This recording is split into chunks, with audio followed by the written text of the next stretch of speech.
हमने पढ़ा था काइनेटिक, हम पढ़े 9th क्लास की फिजिक्स पढ़े। चैप्टर कौन सा? चैप्टर 6 है 7 है? चैप्टर 8 बोलेगा। चैप्टर 8 है ना? चैप्टर 8 पढ़े फिजिक्स में, चैप्टर 8 पढ़े हम, ठीक है। फिजिक्स में 9th क्लास की फिजिक्स चैप्टर 8 पढ़े। टॉपिक हमारा पोटेंशियल एनर्जी। काइनेटिक एनर्जी हमने पढ़ लिया था, क्या होती है पोटेंशियल एनर्जी, क्या होती है। पोटेंशियल का मतलब क्या होता है? कहते हैं ना इस बंदे में बहुत पोटेंशियल है, ये वज़ीर आज़म बन सकता है, ये बंदे में बहुत पोटेंशियल है, ये इमरान खान बन सकता है। तो क्या कह सकते हैं? पोटेंशियल का मतलब क्या होता है? हाँ, यही वो ताकत जो छुपी हुई हो, ठीक है। जैसे हम कह सकते हैं जरदारी में बहुत पोटेंशियल है, सीधा जहन्नम में जाएगा, इतना पोटेंशियल है उसके अंदर, तो छुपी हुई सलाहियत है। इमरान खान में बहुत पोटेंशियल है, अगला 5 साल भी वज़ीर आज़म दोबारा बन सकता है, छुपी हुई सलाहियत है, नज़र नहीं आ रही, छुपी हुई है, ठीक है। तो पोटेंशियल एनर्जी होती है वो सलाहियत जो छुपी हुई हो, ठीक है, आपको नज़र ना आ रही हो। अब देखो काइनेटिक एनर्जी क्या होती है? एक बंदा, मैंने बताया बॉडी मूव कर रही है तो कोई काइनेटिक एनर्जी है तो मूव कर रही है, क्योंकि मूव कर रही है, नज़र आ रहा है ना मूव कर रही है, काइनेटिक एनर्जी है तभी तो मूव कर रही है। लेकिन पोटेंशियल एनर्जी नज़र ही नहीं आता, तो वो ऐसी एनर्जी जो नज़र ना आए, छुपी हुई हो, उसे कहते हैं पोटेंशियल एनर्जी। अब डेफिनेशन क्या होती है? The energy that a body possess by virtue of its position, shape और state of system.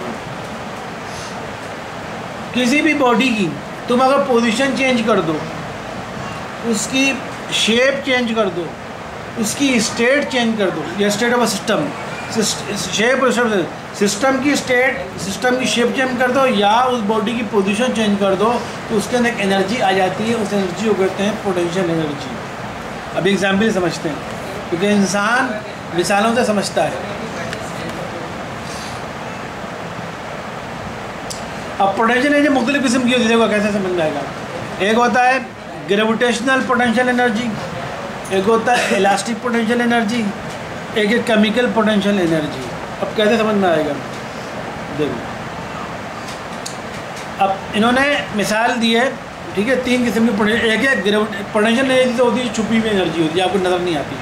Potential energy में 3 होकर डिफाइन करते हैं। एक है ग्रेविटेशनल पोटेंशियल एनर्जी, दूसरी है इलास्टिक पोटेंशियल एनर्जी, तीसरी है केमिकल पोटेंशियल एनर्जी। तो पहले हम बात कर रहे हैं ग्रेविटेशनल पोटेंशियल एनर्जी क्या होती है। आपने एक ब्लॉक है ज़मीन पर रखा हुआ है, या एक बॉल है ज़मीन पर रखी हुई है, बॉल को ज़मीन से उठाकर आपने कितनी ऊंचाई के ऊपर रख दिया, ठीक है। तो आप जब बॉल को उठा रहे थे तो आपने बॉल को उठाया या आपने बोला बॉल उड़ जाओ, बॉल खुद उड़ में चली गई? आपने उठाया ना। अच्छा, क्या आपने जब बॉल को उठाया तो आपको कुछ ताकत लगानी पड़ी, या कोई भी उठाकर वो रख सकता है?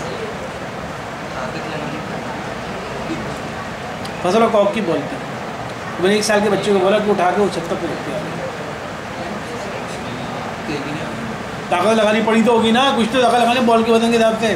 तो आपको ताकत क्यों लगानी पड़ी? उस बॉल का वेट था, उस बॉल का वेट तो एक चीज़ है, उसका वेट था, उसका वेट अच्छा, हमने ये पढ़ा है फिजिक्स में, वेट था, बिल्कुल सही बोला आपने, वेट था। हमने ये पढ़ा है फिजिक्स में, हर बॉडी को ज़मीन फोर्स ऑफ अट्रैक्शन तक खींच रही होती है, ठीक है ना। आप कोई भी चीज़ को उठाते हो, हमने बोला जैसे आइंस्टाइन का, हमने वो न्यूटन का पढ़ा था। न्यूटन ने देखा सेब के नीचे बैठा हुआ था, सो रहा था, अचानक उसको भूख लगी, उसने आँख खोली, ऊपर सेब के अंदर डायरेक्ट आ गया। उसने कहा भाई सेब मेरे मुँह में कैसे आ गया? ये टूट के ऊपर क्यों नहीं चला गया? ऊपर चला जाता। तो उसने देखा, इसका मतलब उसने सोचा कोई तो होती ताकत है जो खींच रही है। इसका मतलब ज़मीन किसी चीज़ को हर चीज़ को अपनी तरफ खींच रही होती है, तभी हर चीज़ नीचे ही आ रही थी। सेब वो भी नीचे आएगा, कोई चीज़ छोड़ोगे वो भी नीचे आएगी, हर चीज़ नीचे आती। कौन सी चीज़ ऊपर जाती है?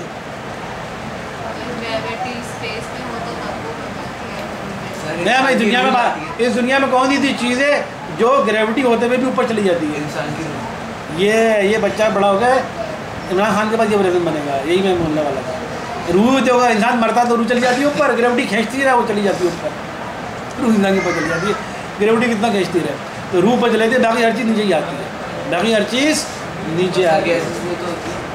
गैसेस वो ग्रेविटी तो खींच रही होती है, लेकिन उसकी चूँकि ग्रेविटी की पावर इतनी, उसके नज़दीक उसका मास इतना कम होता है कि फिर भी उसको हल्की, भाई पत्ता भी तो कागज़ है, अभी कागज़ में छोड़ूँ तो कागज़ हवा में कहता है ऊपर घूम रहा होता है, ना, बैलून है हवा में घूम रहा होता है, नाच रहा होता है, क्योंकि वो जो उसके अंदर एयर या वो उसका मास, उसकी अपनी जो मोलर मास इतना कम है कि फोर्स ऑफ ग्रेविटी उस पर इतना तो असरअंदाज नहीं होती। इतना ज़्यादा हमने क्या पढ़ा, जितना ज़्यादा वजन होगा उतना ज़्यादा फोर्स ऑफ ग्रेविटी लगेगी ना, जितना कम वजन होगा उतना कम फोर्स ऑफ ग्रेविटी लगेगी। आदि नहीं करो ऐसे जाओ, तो चूँकि उसका मास, उसका वजन बहुत कम होता है तो फोर्स ऑफ ग्रेविटी लग तो रही होती है, लेकिन उतना कम नहीं होती, उसको नीचे खींच नहीं पा रही होती। ठीक है, अच्छा हम पढ़ें gravitational potential energy. Gravitational potential क्या होती है, जब किसी बॉल को या किसी भी बॉडी को ज़मीन से उठाकर किसी हाइट पर रख दोगे, अब उस बॉल को ऊपर से कोई धक्का दे तो वो बॉल नीचे आएगी ऊपर जाएगी, नीचे आएगी। तो हम क्या कहते हैं, देखो जब किसी बॉल, अच्छा एक बॉल को मैंने ज़मीन से उठाकर 10 फुट की बुलंदी पर रखा, एक बॉल को ज़मीन से उठाकर उसको 40 फुट की बुलंदी पर रखा, कौन बॉल तेज़ आ रही होगी, कौन बॉल स्लो आ रही होगी? 40 वाली तेज़ आ रही होगी और 10 फुट वाली अब वो भी आ रही है, इतनी तेज़ जल्दी 40 वाली आ रही। मैं ये नहीं कह रहा कौन जल्दी पहुंच जाएगा, वो 10 फुट वाले होता तो पहले पहुंच जाए, हमने तजुर्बा करके तो देखा नहीं है। लेकिन 40 वाली कोई देखेगा दूर से, दोनों बंदा खड़ा दोनों को देखेगा, एक 10 फुट से नीचे आ रही है और एक 40 फुट जा रही है, वो लगेगा वो बहुत तेज़ आ रही है, ये लगेगा ना उसको, तो वो तेज़ क्यों आ रही है? हालांकि वो भी ऊपर से नीचे आ रही है, ये भी नहीं ज़मीन तो। अच्छा दोनों बॉल सेम है, ऐसे नहीं एक का मास ज़्यादा है एक का मास कम है, हम बोलेंगे भाई इसका बहुत ज़्यादा तो तेज़ी से नीचे आ रही है।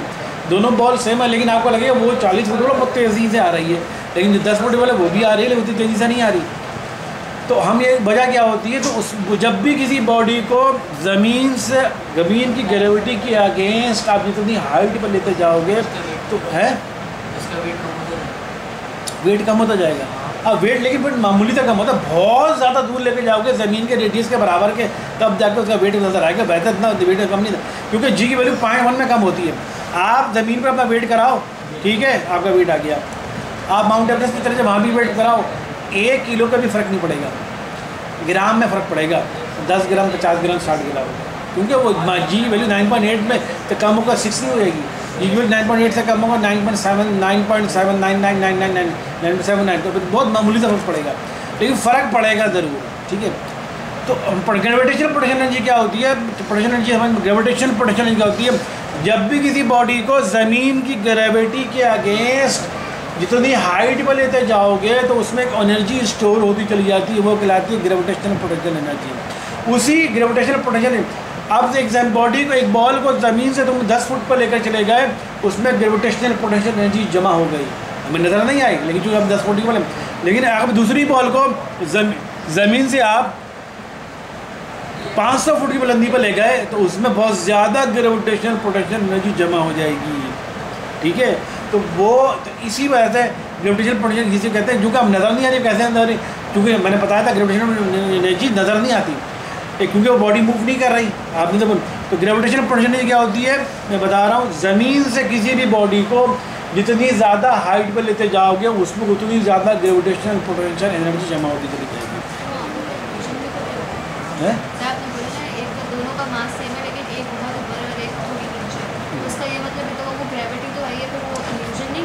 नहीं, इल्यूजन नहीं है, ग्रेविटी है, दोनों को सेम लग रही है, दोनों का मास सेम है, लेकिन क्योंकि उसमें ग्रेविटेशनल पोटेंशियल एनर्जी ज़्यादा है तो ज़्यादा एनर्जी भाई एक बॉल में काइनेटिक एनर्जी कम, एक बॉल में काइनेटिक एनर्जी ज़्यादा है, तो कौन बॉल ज़्यादा मूव करेगी?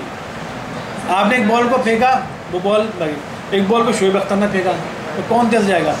तो शोएब अख्तर ने, तो शोएब अख्तर ने जब बॉल फेंका वो उसकी काइनेटिक एनर्जी बहुत ज़्यादा होगी, और जो मैं फेंकूँगा तो काइनेटिक एनर्जी वो नॉर्मल होगी।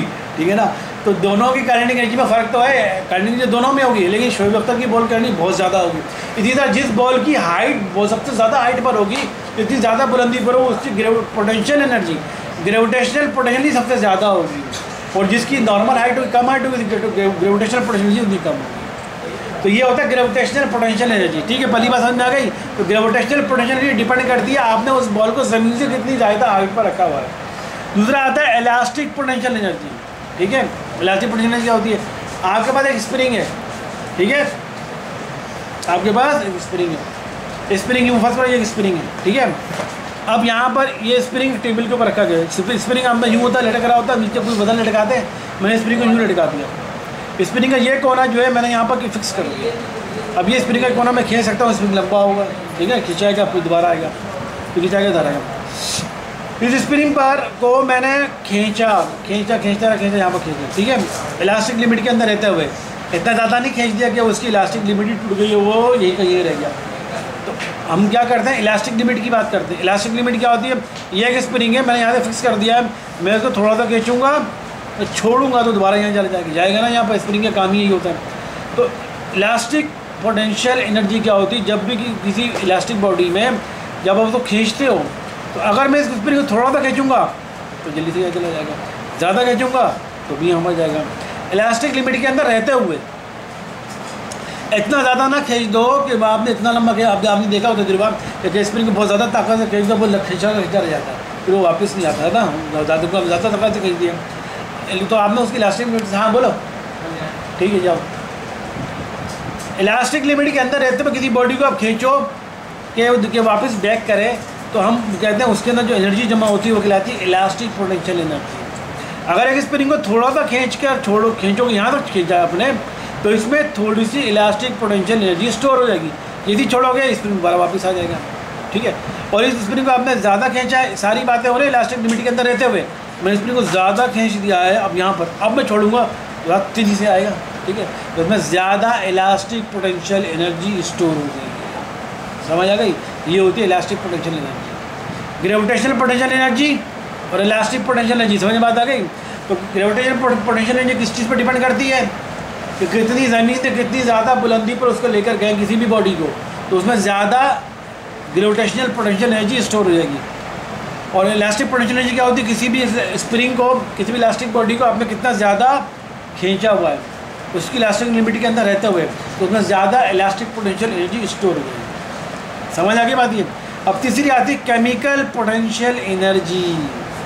केमिकल पोटेंशियल एनर्जी ये क्या होती है भाई,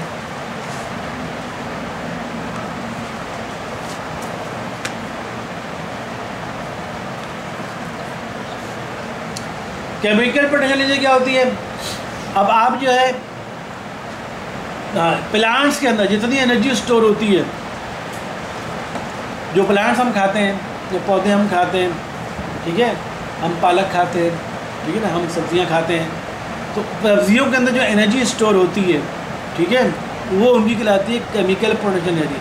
तो आपने सुना होगा, कहते हैं भाई आजकल हर चीज़ खालिश नहीं आ रही, कहते हैं ना खालिश नहीं आ रही। आप सब्ज़ी भी लाओ तो आप पहले कहते थे, पुराने ज़माने में लोग सब्जियों पर पूरी 10-10 साल 20 साल गुजार देते थे, उनको सब्ज़ी में इतना टेस्ट आता था। लेकिन हम लोग सब्ज़ी जब खाते थे हमको मज़ा नहीं आता ना, हम लोग सब्ज़ी खाते मज़ा आता है, किसी का दिल चाहता है सब्ज़ी खाओ गोश्त ना खाओ, दिल नहीं चाहता ना सब्ज़ी खाने का। लेकिन क्यों नहीं दिल चाहता, इसलिए दिल नहीं चाहता कि आजकल की सब्जियों में उसकी केमिकल पोटेंशियल एनर्जी ख़त्म हो गई है। केमिकल पोटेंशियल एनर्जी क्या होती है, सब्ज़ी में टेस्ट क्यों नहीं आ रहा। एक जो चीज़ तो है क्या बनाने का तरीका, अगर आप बहुत ज़्यादा पुअड़ है, आपके घर की औरतें बहुत उनको बनाना ही नहीं आता, तो वो अलग बात है, क्या आप अच्छी से अच्छी गोश्त भी ला के दोगे, वो पुअड़ की तरह बनाएंगे, वो टेस्ट नहीं आएगा। लेकिन एक अच्छा बनाने वाले को आप सब्ज़ी दो, वो सब्ज़ी के अंदर ऐसा काम करेगा, वो टेस्ट आए। तो पहले ज़माने में क्या होता था, पहले ज़माने में स्प्रे नहीं करते थे दवाइयों आपके सब्जियों के ऊपर, फलों के ऊपर, आर्टिफिशियल अपना फर्टिलाइज़र इस्तेमाल नहीं करते थे। तो सारी चीज़ें आर्टिफिशियल डालोगे तो उसमें टेस्ट कहाँ से आएगा। तो पहले ज़माने में, अब आजकल आप जो शहद ख़रीदते हो, अब पूरे पाकिस्तान में कोई भी शहद खरीद लो, सारे शहद जाली हैं। पूरे पाकिस्तान की सारी कंपनी के सारे शहद जाली हैं, 100% गारंटी है, मैं बोल रहा हूँ, आप चेक कर लो, मेरे पास तो सबूत है।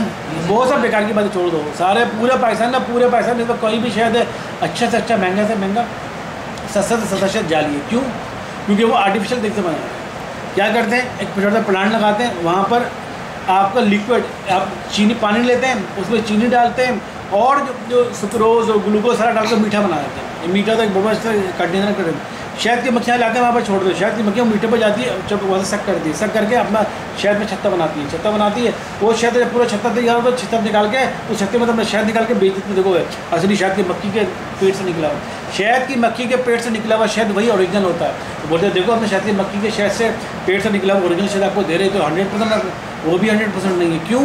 क्योंकि शहद जो शहद की मक्खी जो चीज़ खा रही है वही 2 नंबर आप खिला रहे हो, आपने तो आर्टिफिशियल बना रहे। ओरिजिनल शहद क्या होता है, शहद की मक्खी फूल के ऊपर जाए, उस फूल का अपना रस चूसे, फिर वो रस, जितने सारे फूल हैं आपने कोई गार्डन में भेजा हुआ है, यहाँ शहद की मक्खी उस गार्डन में जाती है, उस फल को रस चूसती है, अब उस रस को पी के जो शहद की मक्खी जो छत्ता बनाएगी, वो छत्ते तो शहद निकले, वो हुआ ओरिजिनल शहद। वो जैसे हमारे पूरे पाकिस्तान में कहीं नहीं है, बाहर मुकाबले में कहीं हो रहा हो तो हमारे पसंद नहीं। इसी तरह हमारी सब्जियों के अंदर ये है कि पहले ज़माने में लोग पूरी ज़िंदगी गुजारते सब्जियों के ऊपर, जो गरीब लोग ज़्यादातर होते थे तो वो क्या करते थे, उनको तकलीफ नहीं होती थी यार सब आज भी हम सब वो पालक खा रहे हो, आज भी हम गोभी खा रहे हैं, आज भी तो कोई टेंशन नहीं होती थी, क्योंकि उस ज़माने में सब्जियों में आर्टिफिशियल खाद नहीं डलता था, स्प्रे नहीं होता था, दुनिया जहाँ की दवाइयाँ स्प्रे नहीं मारी जाती थी। पालक भी खरीदते थे, वो पकाने वाली पुराने ज़माने में औरतें थी समझदार होती थी, पालक भी खरीदते थे। पालक का सालन इतना अच्छा होता था, आज के गोश्त से अच्छा सालन होता है। क्यों है? हाँ गोश्त भी जाली है हमारी, लेकिन गोश्त इस सेंस में जाली है क्योंकि जानवर को अगर खुराक अच्छी खिला रहे हैं तब, अगर जानवर भी खुराक अगर आप जानवर को आर्टिफिशियल खुराक खिला रहे हैं तो ऑटोमेटिक दायरे बात है उसके गोश्त में भी गोश्त जाली नहीं था, गोश्त का टेस्ट खत्म हो जाता है। इसी चीज़ का जाली का होने का मतलब कि उसका टेस्ट और उसकी स्ट्रेंथ खत्म हो जाए। आप हाँ देखिए, आप जिन जानवरों को लगा रहे हैं इंजेक्शन दायरे बात है उसके अंदर आप जानवरों को गोश्त बनाने के लिए, मोटा करने के लिए, ज़्यादा दूध देने के लिए इंजेक्शन ठोकते रहते हैं जानवरों के अंदर, आर्टिफिशियल केमिकल मिला के इंजेक्शन ठोकते ताकि जानवर ज़्यादा दूध दे, ज़्यादा गोश्त प्रोड्यूस हो। तो दायरे बात है उसका जो दूध में वो टेस्ट नहीं होगा, उसके गोश्त में वो टेस्ट नहीं होगा जो हम खाते हैं। लेकिन हम लोग जो मजबूर हैं वहाँ पर अल्टरनेट है ही नहीं। तो पुराने ज़माने के लोग जो सब्जियाँ उगाते थे उसमें पालक खा लें, गोभी खा लें, कोई उसमें इतना टेस्ट आता था कि उनको उसी में तसल्ली रहती थी। हाँ गांव में हमारे गांव में भी सब्जियाँ तो मिल जाएंगी, लेकिन दूध और ये आपका जो है ना ये शायद ये नहीं मिलेगा इसमें। हमारे पूरे पाकिस्तान की बात कर रहा हूँ, बाहर की बात नहीं कर रहा हूँ। तो क्या हमारे सब्जियों में केमिकल पोटेंशियल एनर्जी बहुत कम है, ठीक है, केमिकल पोटेंशियल एनर्जी बहुत कम है। एनर्जी कम जो हमारी जो पौधे हैं, हमारी जो सब्जियाँ, हमारी जो फसलें, उनमें केमिकल पोटेंशियल एनर्जी बहुत कम है, जिसकी वजह से हमें किसी चीज़ में टेस्ट नहीं डेवलप होता। मैं मजबूर होती हूँ यार गोश्त खिलाओ, सब्ज़ी में मज़ा नहीं आता। अगर आप ओरिजिनल देसी तरीके से बगैर खाद के सब्ज़ी अगर प्रोड्यूस करें तो उस सब्ज़ी को खाएँ और ये सब्ज़ी का आपको फ़र्क मतलब यार तो टेस्ट आ रहा है। समझ आई बात? ये 3 टाइप की पोटेंशियल एनर्जी हमने देख ली, gravitational potential energy, elastic potential energy और केमिकल पोटेंशियल एनर्जी। सिर्फ अभी हमने डेफिनेशन देखी, अभी पूरी डिटेल में नहीं गए, ठीक है, यहाँ पर क्लोज कर रहा हूँ।